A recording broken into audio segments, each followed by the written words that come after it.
The Forum at 8 with Xolani Gwala. Mr. Dikgacwi, the Portfolio Committee on Sports and Recreation, what's been your view on this controversy? Firstly, we have not met with Safa.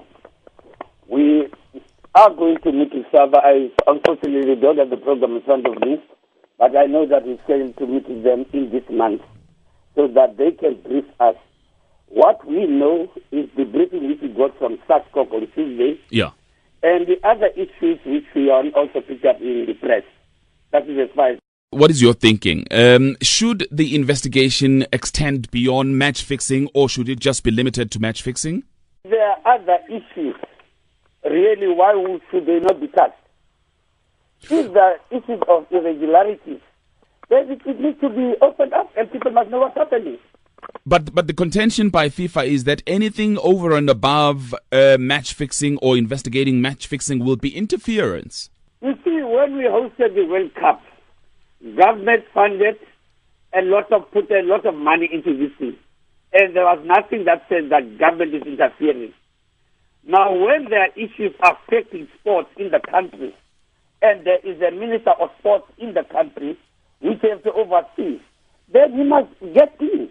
Because from time to time they invite them when they can't resolve their issues.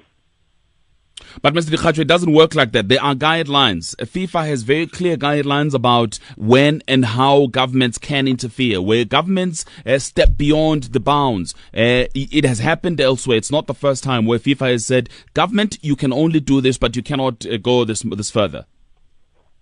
You see, the minister is going to come to the committee and to brief the committee fully around this issue. We have not met with the minister, and what we know is what is got from Sascoc and what is read in the news and get from the press. But so what you're saying to us is that what you heard from Sascoc, in your view, justifies a broader investigation that is not just limited to the issue of match fixing before the World Cup? Yes, I agree. We support the investigation, whatever the boundaries of it will be.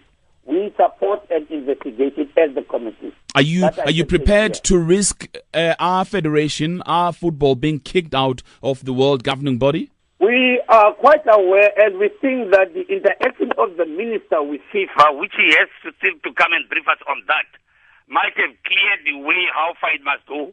I don't know how far it should go, President, as I'm speaking to you. Until we get a briefing from the minister, then we'll be in a position to look into this seriously. And until we've met with Safa, and to get to the bottom of this, because they need to brief us.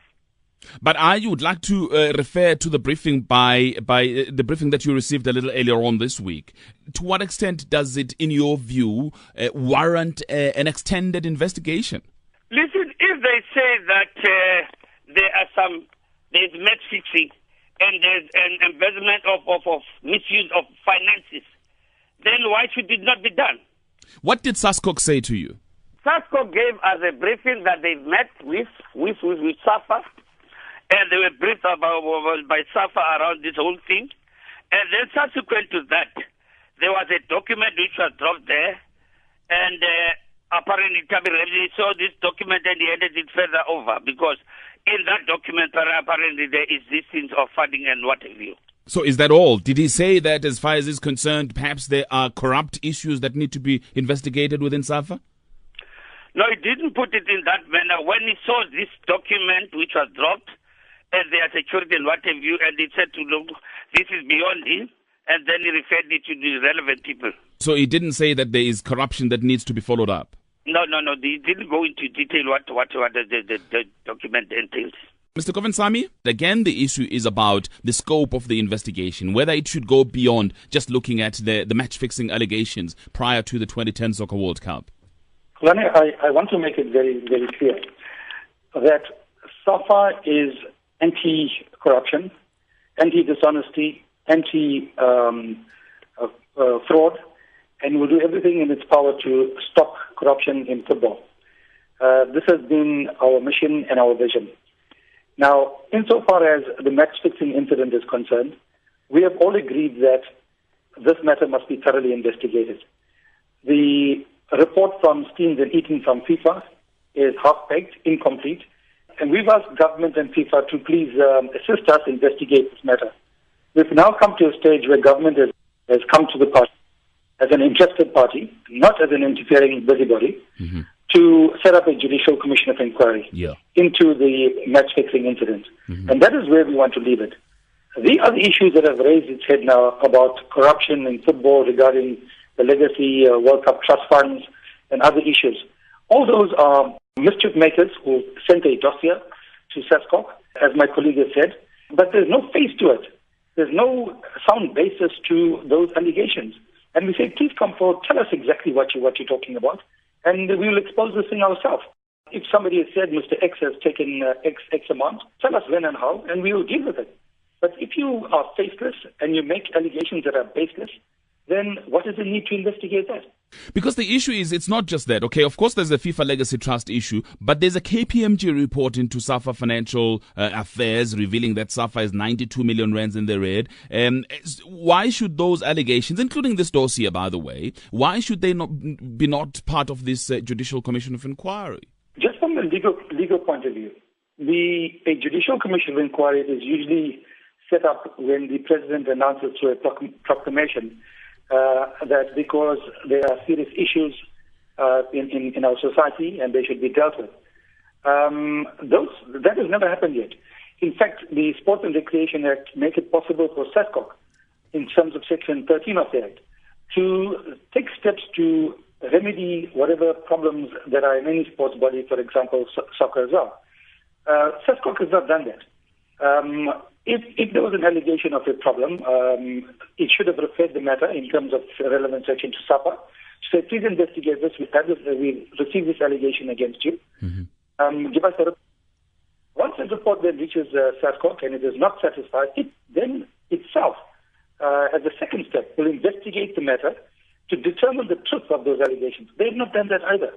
And when it has determined the truth of those allegations, it may recommend to the Minister of Sport that the Minister may recommend to government to set up a judicial commission of inquiry. Now, we are saying those steps have never occurred.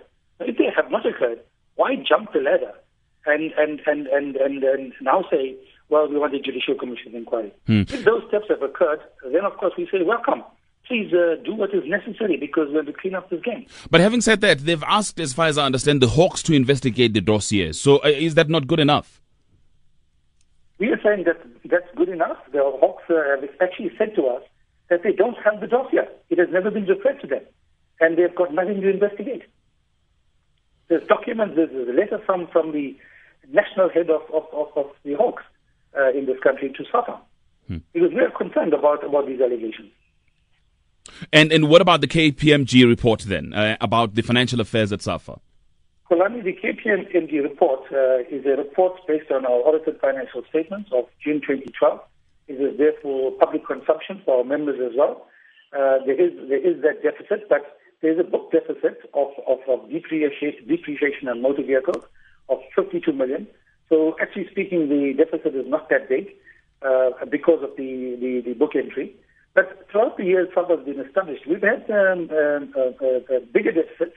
And that has been the way football is. Remember, we rely on membership subscriptions, we rely on sponsorships, and of course our programs do not make it possible for us to do that without adequate funding.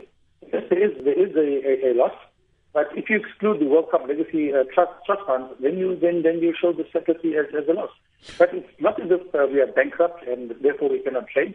We are trading, and as we speak today, Safa still in existence. And nobody's brought an application against us to say that you're bankrupt and therefore you must be liquidated. I understand that, but here's a broader question again, Mr. Govindasamy, because, and you started off by saying that as Safa you are opposed to corruption, any kind of corruption. And the question out there then is that if you are so concerned and opposed to corruption, why do you choose which corruption should be investigated or allegations of corruption should be investigated? Because even if you're talking about match fixing, that is corruption, allegations of corruption. So if there are allegations of corruption, all of them must be investigated. What we're saying, Kulani, is that if these allegations are brought forward, there are steps in which one can investigate it. We have a dispute resolution provision. We have a judicial bodies. We have judicial bodies in terms of our constitution.